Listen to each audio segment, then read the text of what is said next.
to Diving Deeper Discussions. I'm your host, Randy Isaac, on behalf of the American Scientific Affiliation and its journal, Perspectives on Science and Christian Faith.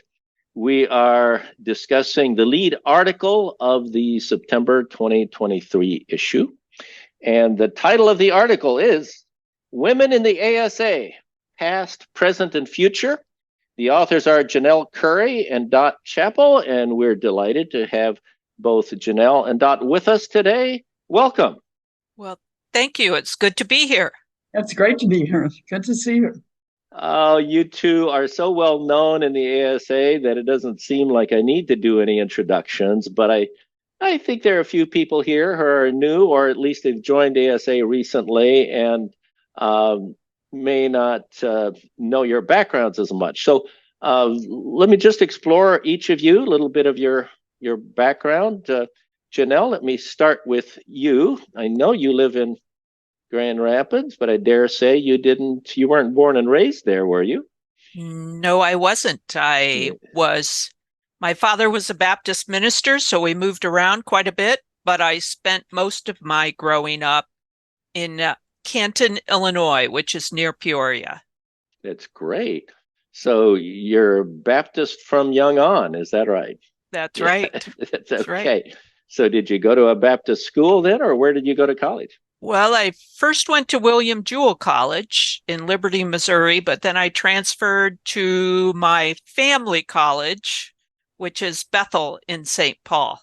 What do you mean by your family college? Well, my extended family is all in Minnesota, and so many of them went to Bethel. I had an aunt that was teaching there, so I rejected that choice at the beginning, but then I transferred as a junior to Bethel. You found a lot. So what did you major in there? I majored in political science. I wanted to be both biology and political science, but as a transfer student, that was just not possible. Yes, but why political science? I mean, we can all understand being interested in biology, but political science, really? I think I've always been interested in the question of issues of wholeness, how nature, society, and God come together to flourishing communities, sort of at peace with God and nature, right? So it was sort of that aspect of it. Okay. So if you did that in college, did you go on to graduate school from there, and in which field? I first did a term of service with the Mennonite Central Committee in southern Louisiana, and worked with a Native American tribe there. And while I was there, I met several geographers who were doing field work. And I thought, that's the field that will let me do both natural science and social science. So I went to the University of Minnesota, where I got my master's and PhD in geography. Oh, excellent. Well, I'm delighted to hear that the Mennonite community accepted a Baptist girl. That was they kept asking about it wasn't tough. It wasn't it was not a Mennonite name. That's tough, but well, that's diversity for you. That's right. I brought diversity to them. So you got your degree in geography then, and what did you do with that topic after you got your PhD? I taught at Central College in Pella, Iowa for 11 years, environmental studies and geography. And then I went to Calvin College at that time and taught geography and environmental studies. Okay, great. And from Calvin, you went to Gordon, is that right? That's right. I remember you coming here. Then I moved to the North Shore of Massachusetts and was provost at Gordon for 7 years before then coming back to the Midwest, to Michigan. Great. Okay, I want to come back to you a little bit later about your connection with the ASA, but first let's get a little background from Dot. Dot, we know you have had an illustrious career, if I may, but where did it all start? Where were you born and raised? I was born in Central Virginia, in Farmville, Virginia, and my parents were dairy farmers. And so I grew up in a beautiful the center county of Virginia. Beautiful area, sort of in the foothills of the Blue Ridge Mountains, a little bit that's further away. beautiful. Yeah. So there's a lot of colleges around Virginia. Where did you end up going to college?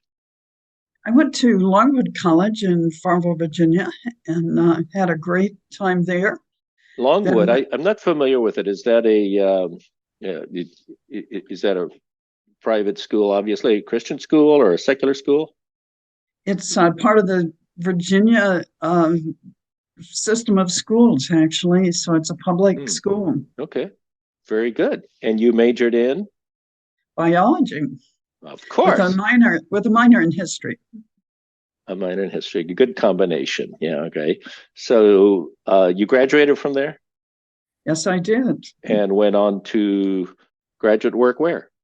At the University of Virginia in Charlottesville, Virginia, and did a master's there, and then later went on to Miami University of Ohio, where I did the PhD, and then I later did some postdoctoral work at Ohio State.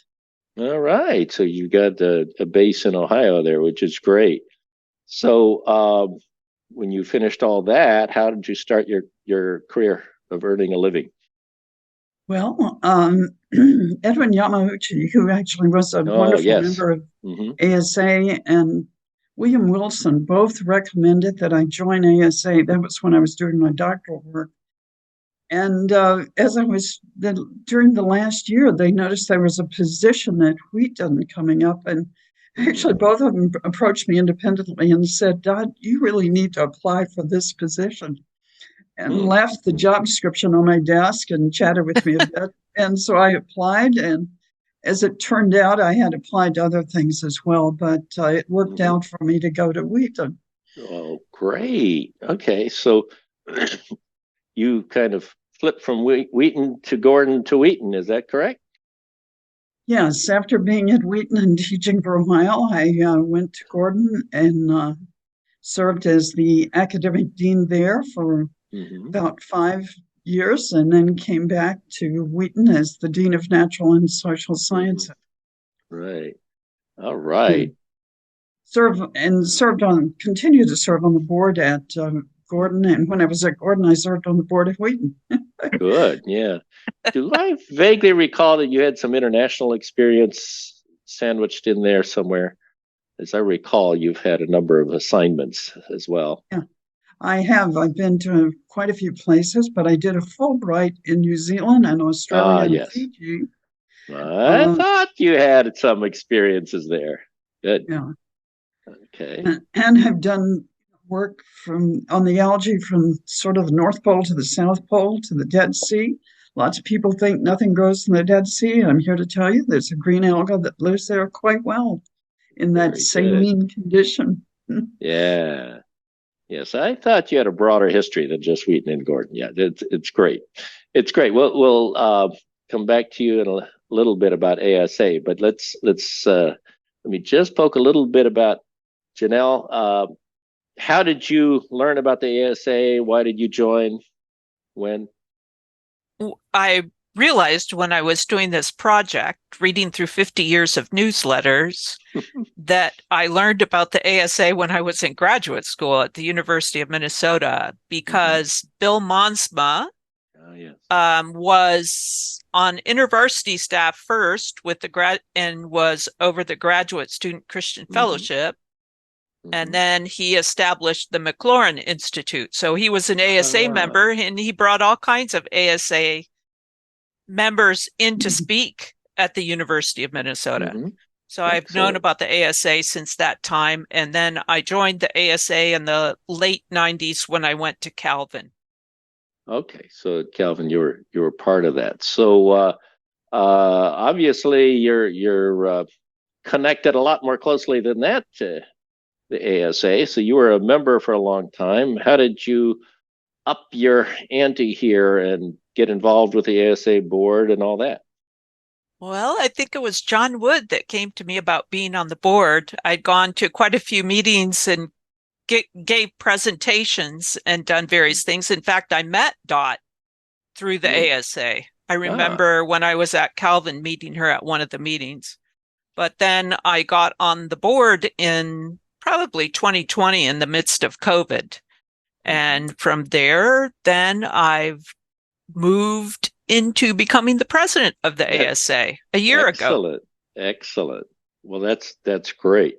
So in the midst of all this, I'm going to chat with Dot a little bit, and I want to come back to you about this particular article and get into the content. But first, Dot, can you share with us how you connected with the ASA? It was when I was at Miami University of Ohio. Both Ed Yamauchi and William E. Wilson, talked to me about joining the ASA. I was there as a scientist, as a graduate student, and I was in fellowship with them at the Oxford Bible Fellowship.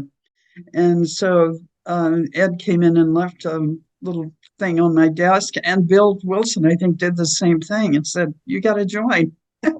And so it was through their mentorship that I chatted with them, and we independently, and we decided that I should join. That was great. In the 70s. That was in the 70s. Yeah. Now, at some point, you were on the board, weren't you? The council. Yes. The ASA. Yeah. What time frame was that?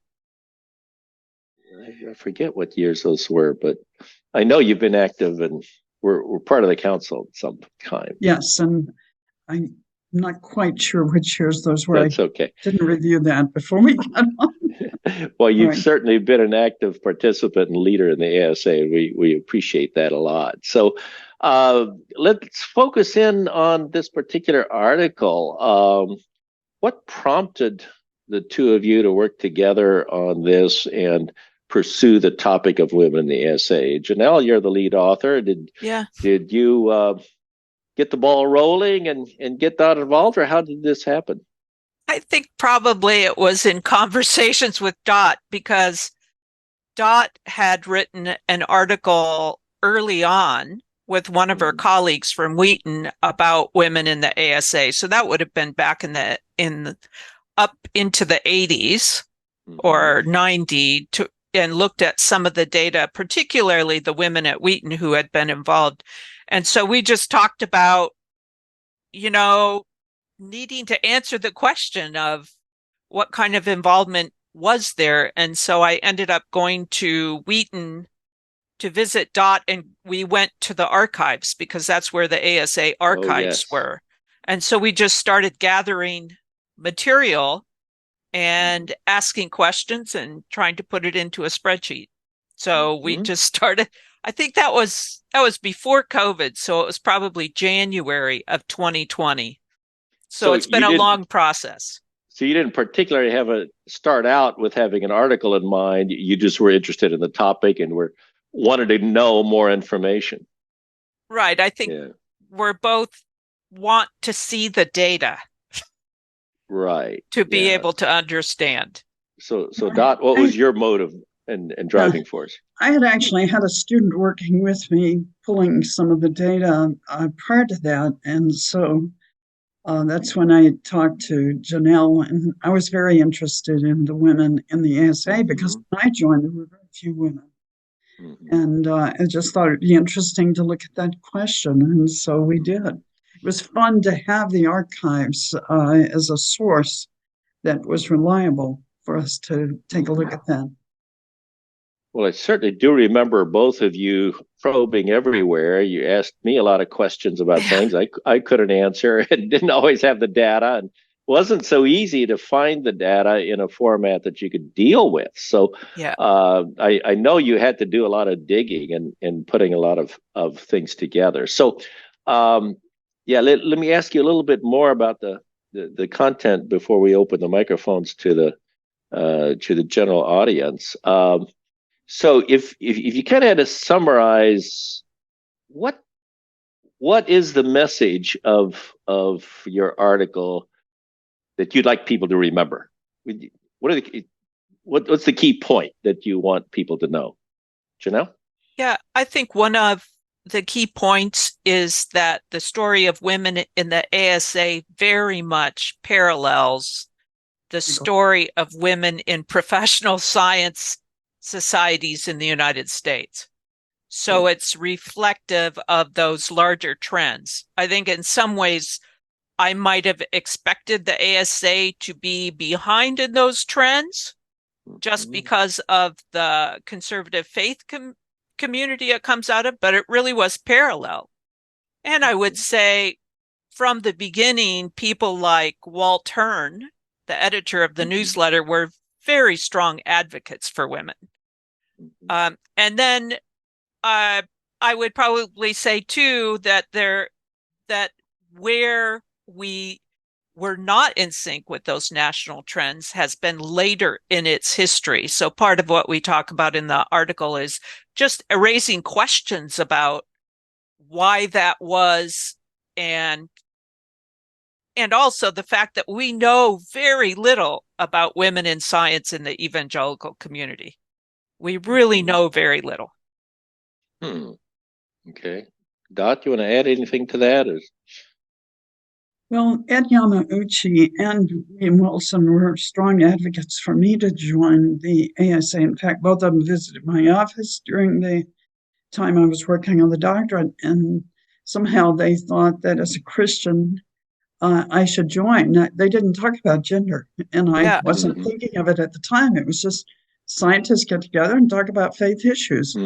And so I felt that that was a good move to make, and joined and haven't regretted it. It's been wonderful to have the fellowship and the thinking of serious Christians on these issues. Okay. Yeah, I know from my perspective in my career at IBM and in management there, we had a very strong focus on getting to gender, closer to gender equality. But I knew how hard it was to hire. I mean, the pipeline simply wasn't there a few decades ago, and trying to get qualified candidates, but it was so rewarding. And but back then certainly women were a minority. It's changed a lot in the scientific community in general. So when I came to the ASA, I wasn't surprised to see you're double minority. We're in the scientific community in general, Christians are a minority, right? And then women being a minority in the sciences, it's a double minority case, and it's really hard to get that combination. But the progress that you have documented here over the history is, like you said, Janel, I'm kind of surprised that it was as close to society in general as it is. I would have expected it to lag a little more. Well, and even when you look at the definitive study on women in the sciences in the United States, it's even similar in that there were not many documents in professional societies, not much good data until later on. And, that was true with the ASA. So there are just so many parallels. Yeah, there's a lot there. That's true. So before we open the microphones, Vicki, you've been part of ASA for about 10 years or so, and you've been able to look at that obviously from your gender perspective. You have any comments or questions here for them before we open up the microphones?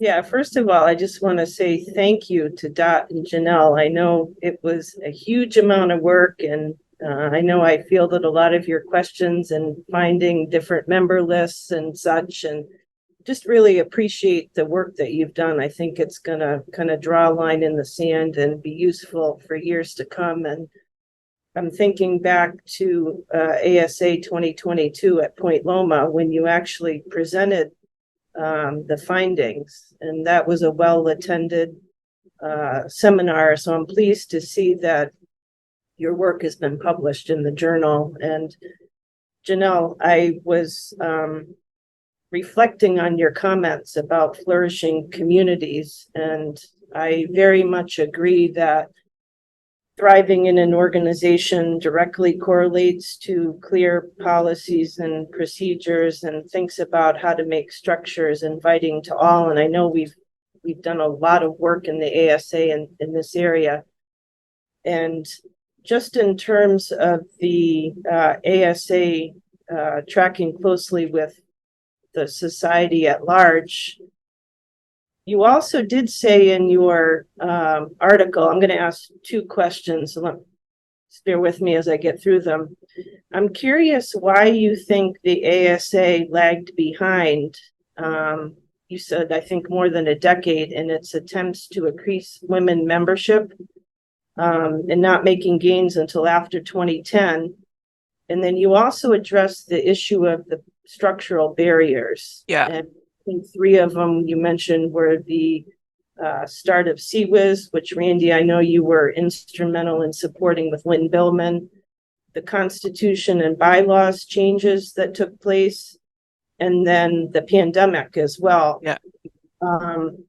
So my second part of that question is, why do you think the ASA lagged in those structural barriers? I know Walt had made an attempt. I think maybe he was asking the wrong questions. I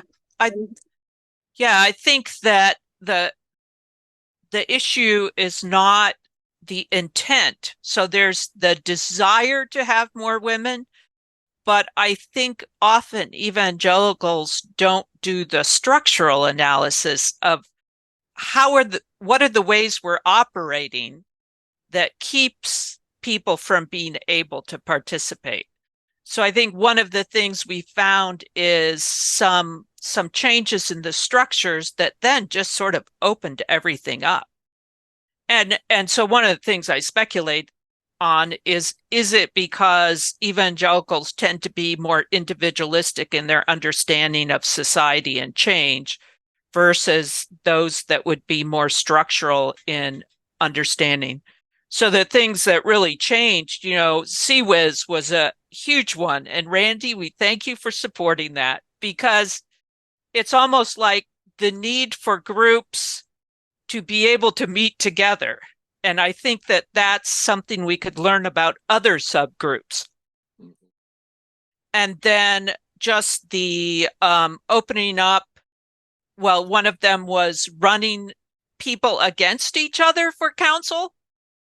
And maybe there's just more discomfort on the part of women to run against people. I don't know. It may, but I just think that changed the nature of the willingness to step up on and be on council.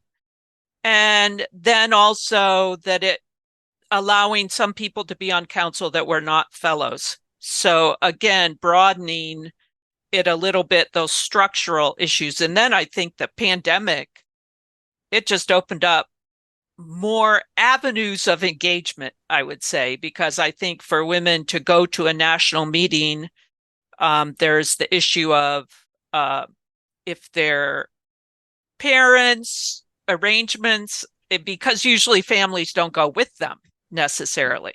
So the complexity of arrangements at home when they go, whereas in the past, at least with men, often their families would go with them. So those are just some of the structural things underneath that maybe kept people from participating that are gone. And so I think we've just seen it then explode. Yeah, it's been really wonderful for me just in my 10 years in the ASA. I remember going to my first annual meeting with you, Randy, in 2014 at ORU. And I walked in the auditorium the first night and it was primarily men. And fast forward to last year in San Diego, where more than 50% of our attendees were females. So just really great to see the participation of women increasing over, even that short 10-year time. Well, and I think that as you see women flourish, they're the canary in the mine in many ways, that if they flourish, it's more likely that a greater diversity of people will flourish, because the structures are changing underneath to recognize that different people have different needs is probably what's going on.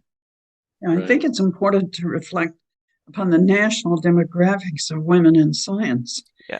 And if there are no women or few women in science, we're going to find fewer in the ASA, of course. So those national demographics are very important. Well, to that, Dot, I would love for somebody to do a study on women in science who come from the more evangelical church community, because we really just don't know what the difference between that and general trends are. I have one other question for you. Fast forwarding to the end of your article where you referred to Dave Horn's book, Soulmates. Yeah. And he's a good friend and attends my church. I've read the book, and he talks a lot about fellowship versus friendship versus Christian community. And we've all heard many times over, one of the reasons people love being a member of the ASA is the family community aspect. We often hear, "Oh, I found my tribe." Yeah. But you also comment on the challenges to women as they try to construct professional relationships that are appropriate across gender lines. So I was wondering if you could expound upon that a little bit. Yeah, I think it speaks to the problem of, if you have an organization that's all men or one that's all women, there's a tendency for it to become informal rather than professional. So I tell the story of somebody who was on Margaret Thatcher's cabinet when she became prime minister. And he said, before she was there, it was a men's club. And so once you put men and women together, it takes on a more professional tone. And so for women, that's helpful because they have to live in that world, and they have to have a certain professional tone in order to have any kind of authority. So I think it creates a healthier environment because, professional organization, it is a professional organization. And I often say, you aren't necessarily friends or family, but you have the potential of becoming friends with some people, but it's different, but we're all in fellowship. And that's really the strength of the ASA, to walk in to an annual meeting and have fellowship with all of these people. And you find people who are praying for you that you don't even know that well, but you've shared something, and they'll sit down and pray with you. That's great. Well, I think the content of your article is well worth discussing, and at this point, Vicki had asked you to open up the microphones, and as usual, we'll ask you to raise your hand by going to the icon labeled reactions at the bottom somewhere. You might have to click more and see it underneath there, but underneath reactions is an option to raise hand. If you click on that, I'll see it and I will call upon you. And when I call upon you, you can unmute your microphone and ask the questions. Otherwise, in the chat or something, I'm not gonna hear you. So, Vicki, let's open it up and let's see what the rest of you would like to know. To put this in a question, I guess to what degree is what we see in the excuse me, in the what we see in the ASA is really dominated by our evangelical roots and history, and we're kind of just as a scientific institution, we're coming out of that and broadening from that original narrow rootedness, but the scientific community, more broadly speaking, that doesn't necessarily have the influence of a Christian perspective or a faith perspective, has been broad on this particular issue, sort of, since the 60s and 70s, perhaps. Anyway, I just wondered if there's a perspective there that I didn't see a strong emphasis in the paper. I think you might have mentioned a few things along those lines, but that being a very, very much more dominant perspective, the fact that ASA is reflective of evangelicalism much more than it's reflective of the broader American mindset. I think the challenge is to tease those apart, especially without the data on women in science in the evangelical community.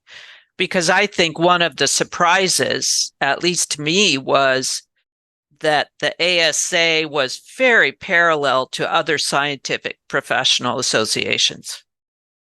So then you go, okay, if we're a reflection of the culture around us, then what is unique in terms of the evangelical culture? And part, I think, is underneath that we probably need more time to unpack amongst ourselves is how do women who are scientists experience the church? And how does that somehow impact their engagement in ASA? And so there's really a lot that we do not understand, but I certainly came away with a sense of a lot has been the culture of society in general. Okay. I guess I had. I think it's. Oh, sorry. I think it's also important for us to think about recruitment, quote, as we go forward. What does recruitment mean in terms of gender and other, the broad base of science disciplines? If we look at the ASA, we have room to grow in a number of areas. Yeah. Okay. Thank you. Bob Geddes. Okay. Good to see you. All right. Hi. Just a quick follow-up to something that Randy said. This year's ASA annual meeting had 5 plenary speakers. Now, one was a male. That was Dennis Alexander. Right. So the other 4 were female. Right. But I think this is relevant to the discussion. One of those female leaders and speakers was a Nobel laureate in physics. Yep. And she had the opportunity through the ASA, and I've talked to her about this before, of sharing some of her faith, although some people found it a bit on the liberal side. Nonetheless, she's a Christian and a worship leader at her church, the United Church Congregation in Waterloo, Ontario, that the ASA gave her an opportunity to share some of her faith perspective.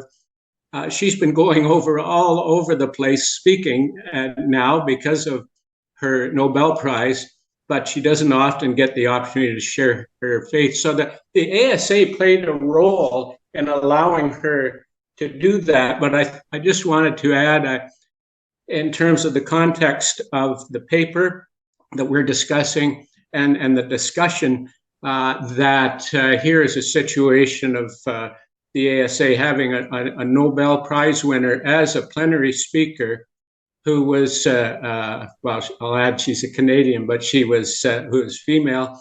And it was a two-way street. The ASA had given her some opportunity to express herself. And of course, she shared her message with the ASA. But certainly as a woman Nobel Prize winner in physics, which is unusual, and as being able to be a plenary speaker for the ASA, I think says something too. Okay. Thank you, Bob. Christine, good to see you here. Look forward to hearing from you. Thank you. So I raised my hand during the discussion on the culture in the church, and something that I have observed and experienced related to the difference from the culture in the evangelical churches where I've attended compared with the ASA. And And a couple of things. One, I've been introduced to a number of people at church, at various churches when I've attended them, with the introduction like this. Oh, here's this person who's really into science. You guys are going to get along great. She's into science too. Only to find out that this person is a strong advocate against science, that they don't accept the scientific process, that they have predetermined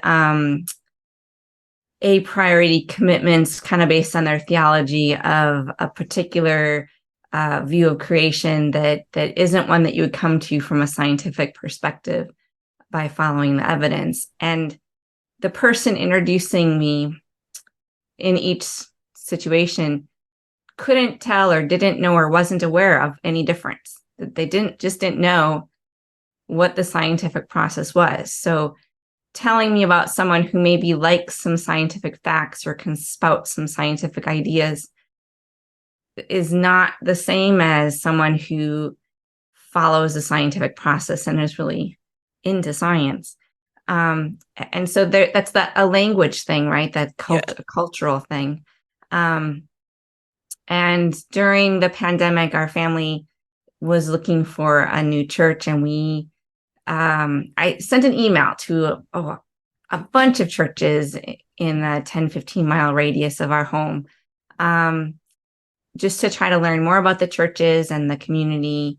And in my email, I had one question on what resources would you recommend if someone were interested to learn more about science and faith.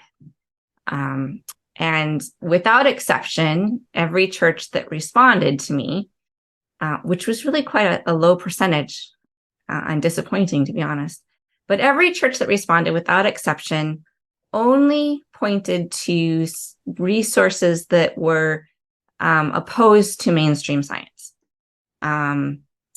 There were mentions of trips to the Ark Encounter or organizations that seek to provide alternative information and not help a person wrestle through the scientific data with their faith.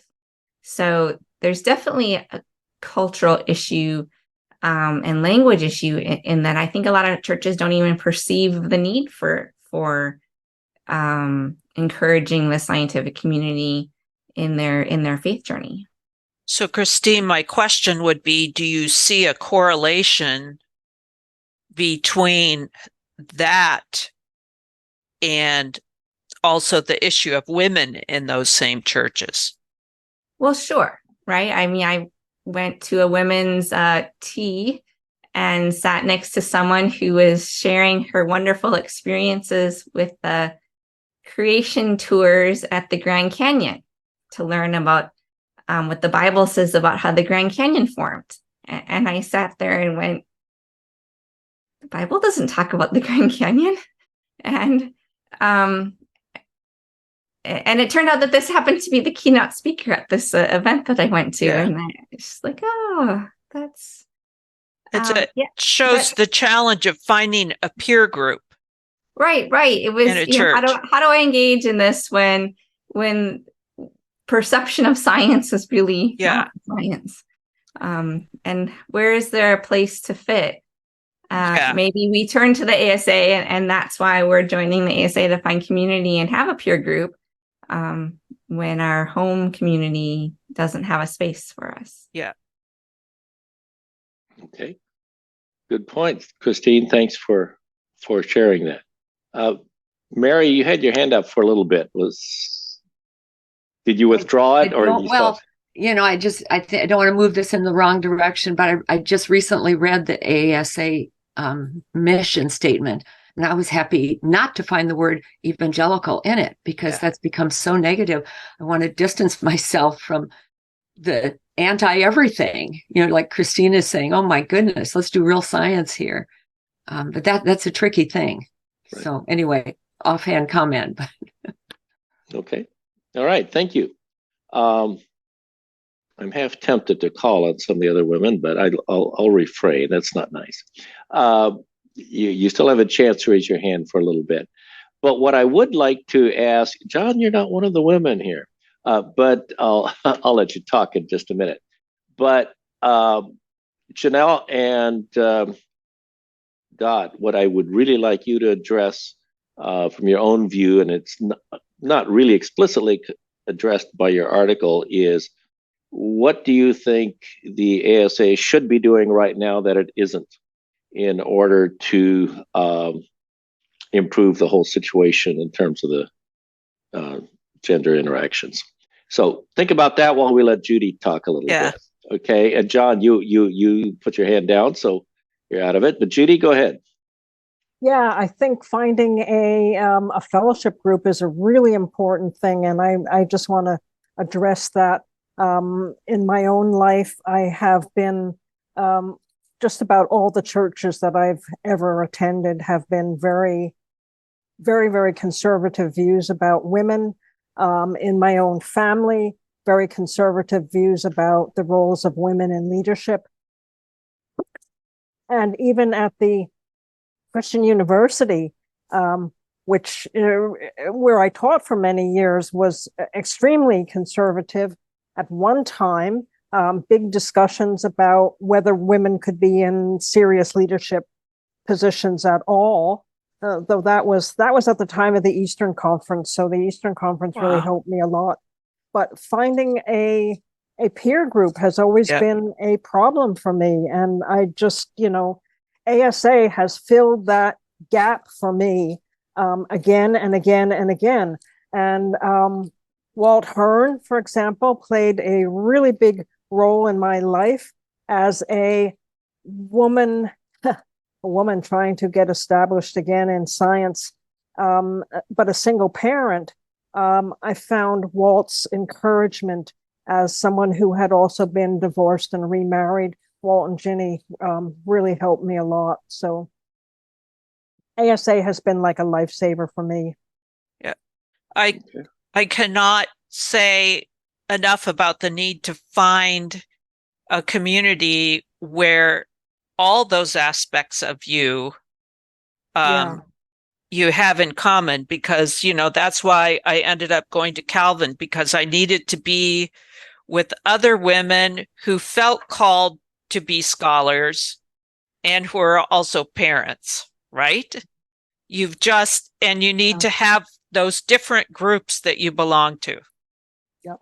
Mm-hmm. Okay, very good. All right, John, you got your hand back up? Yeah, sorry, Randy, I can't. I don't multitask real well, so I was listening. I heard part of what you said. I didn't get anyway. Something I wanted to say that's coming out of our experience as the leadership team throughout the pandemic, and I'm thinking from the onset in 2020. We had a chance in that first year as a leadership team, the management team, to call, I think, over 400 of our members and just do a checkup with them. How are you doing? And in that experience, and also in Vicki and I traveled around to some of the local chapters when things opened up a bit. And I'm encouraged that churches where our members are mostly, and I think in the majority, our members are thriving in those churches and doing well. But we are hearing, and Christine, thank you for bringing this up, of the challenge when it doesn't work in your congregation. Then what do you do? And how do you do it? I thought your list of questions to prospective congregations is brilliant. I think it's a great approach. But, we've had a couple of couples in our membership, ASA membership, that have had real struggles where their congregations have simply gone to war against science and what, they do. So I think there's something sort of important for us there as an organization. This feels like one of those cutting edge issues that is right there today for us. And we have such a wide range of experience in the ASA and CSE. And I think we have real resources to bring to the table. And I think, and Janel? John, I think the double burden for women who are scientists in those churches is they also have the burden of being a woman in those congregations. So they carry a double burden in terms of their identity and all kinds of assumptions about what they do and what they're called to do. Right. So in this context, one of the things we haven't mentioned here is we have a prayer committee that meets. And I've noticed over the years that almost our primary focus is on health needs. And that to me is it's like, oh, we have these problems. Well, of course we have those needs. But these are structural issues in society. And our mission is not primarily the physical health and well-being of our members. Absolutely a concern. And I don't want to diminish that, except to say that you guys have, with this article, highlighted something really important. And that's structural change right across the church and society. And we have a role in that. That, to me, seems to be central to our mission. So I think praying about that and moving that into our individual and corporate prayer life is important, because you look back at our 80-plus year history, this is a bright light that you've helped to show. So, complete with warts and all. Okay. All right. Very good, John. Dom, it's good to see you here. What are you doing? Moving your chess games here on the side while you're listening, right? Hey, Randy, I'm so glad to be here. Okay. But I'm a little nervous about making this comment. Maybe I'm testing the claims of the ASA to be a place where we can bring up sensitive, controversial, and maybe uncomfortable topics. But I'm going to go ahead and just say it, because I feel like my heart is needing to say it, and it's only kind of marginally related to this topic. But Bob Getty's brought up the Nobel Prize winning speaker that we had, and I enjoyed her talk. But something happened towards the end of her talk that made me wonder. Because Seth asked some really good pointed questions towards the end that made me think that she was not a Christian. And I thought maybe, maybe it'd be good to have a plenary speaker who is a Nobel Prize winner, who is upfront about not being a Christian or claims to be an agnostic or something. But to have a plenary speaker who seems to be claiming to be a Christian, but by the way she answered those questions at the end, seemed to me at least to not be a Christian. I wondered if we maybe had gone too far in our zeal to get a woman and a Nobel Prize winner. I mean, and maybe it's not related to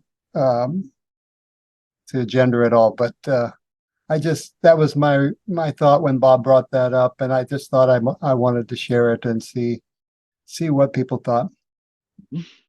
Yeah, Bob, I think you're probably there to respond.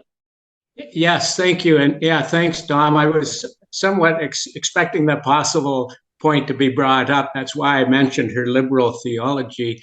And indeed, on the Sunday morning, because I was involved with the leadership of the conference, I had a couple of male participants. This happened in 2014 with me too, after worship, come up to me together and ask precisely that question: was she really a Christian?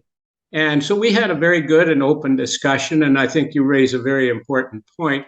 But of course, my own opinion was, yes, we'd get into a heavy discussion of what defines what a Christian is, or even these days what an evangelical Christian is. And as I think it was Mary brought up, the fact that we don't have the word evangelical in our statement anymore for very good reason. It's a fair question, and I just wanted to acknowledge that was was raised, but it had me wondering, how do we define that? And this person leads worship and has participated in her church for many, many years.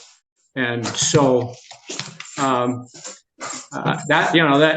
believe she is a Christian, and just as I am. So,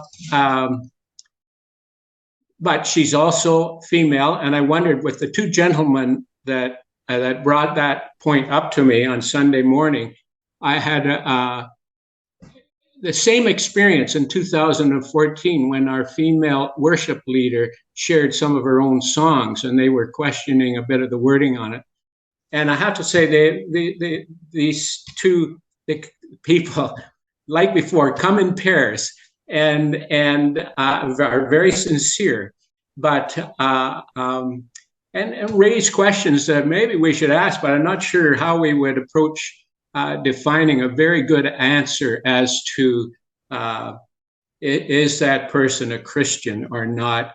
I think that makes too many presumptions when the person is introduced and with their bio of being a worship leader and a member of the United Church of Canada.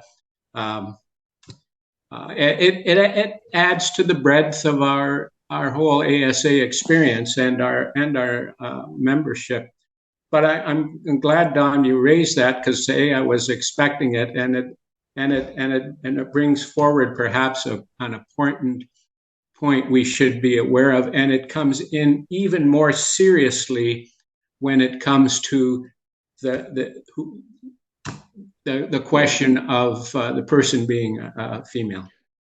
Yeah, well, if I may just comment, because I know from experience, I do not believe it's right to make that a litmus test. Who are we to judge who is a Christian and who isn't? And I know I've deliberately, selected two non-Christians and plenary speakers when I was there. That has not been a litmus test. However, what is a litmus test is we're not going to invite people who belittle or are known to publicly ridicule. We respect differences of opinion, right? But we do not want those who would publicly ridicule or say derogatory comments about it. That's kind of where we've been at.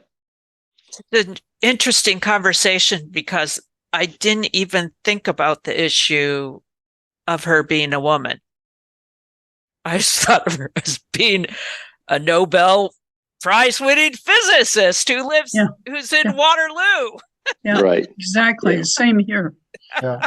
Right. So I didn't even think of this issue coming up. Progress that way. Yeah. Yeah.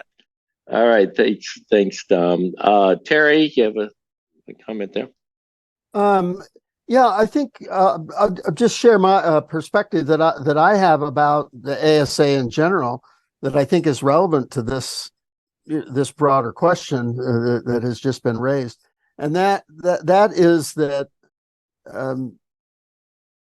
I will strongly distinguish between the breadth of the ASA based on its fairly narrow statement of faith, and what it includes, and what I think ought to be true for the church that I'm a member in. That there are, in my particular case, I have a narrower theological perspective in my church than I have for the ASA or in the ASA. And I think that I see that as a good thing with respect to who we are, and having a broad community of Christians of different theological stripes of perspectives, and liberal versus conservative, or theological traditions, or whatever you have. We all come together on the basis of our fairly narrow statement of faith. That we can find some agreement on. And I just think it's important as we tackle, all of these issues. What's the role of women in the ASA versus what's the role of women in our local church? That you can make that distinction with integrity. So Terry, here's one of the challenges with that from the perspective of women in terms of another study I did on women in leadership in evangelical organizations. One of the things that we found is that the challenge for women is they don't know what their male counterparts think about them if their male counterparts are going to those churches with conservative views, unless their male counterparts actually tell them, right? So it's the women trying to guess where their peers are based on where they're going to church. So it leaves women in a little bit more complicated situation in interpreting whether they're accepted or not in the organization. Okay. I think we need to move on. We only have a few minutes left, and I want to just give the last 4 minutes time to Janel and Dot just to comment a little bit about what I asked. What does the ASA need to do now? What are things that we should be doing to help, and we aren't? I just think having this conversation and sort of teasing out these kinds of experiences is important. And I also think just reminding ourselves all the time that we need to always ask the question, how can we do things in a way that makes it more possible for a variety of people to be involved, rather than thinking about we've always done it this way, but rather what are the barriers that are getting in the way of people that have different kinds of lives than I do? So I guess that would be my takeaway, my comments. Okay, Dot? I think recruitment's important. And so for those who are teachers or practicing scientists in whatever discipline or community, I think it's important to introduce the Christians to the ASA and to invite people to apply for membership.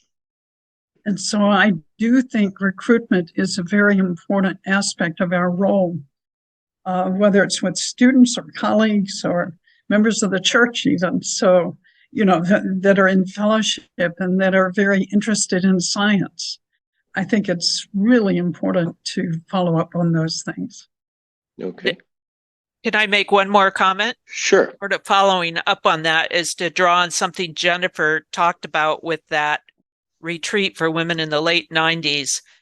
It's about focusing on God's calling you to something, every individual, and that we need everybody's gifts, and to focus on drawing out those gifts and to encourage those students to come to ASA because they're going to experience a place where their gifting is affirmed and encouraged, and they're challenged to stand out and do it.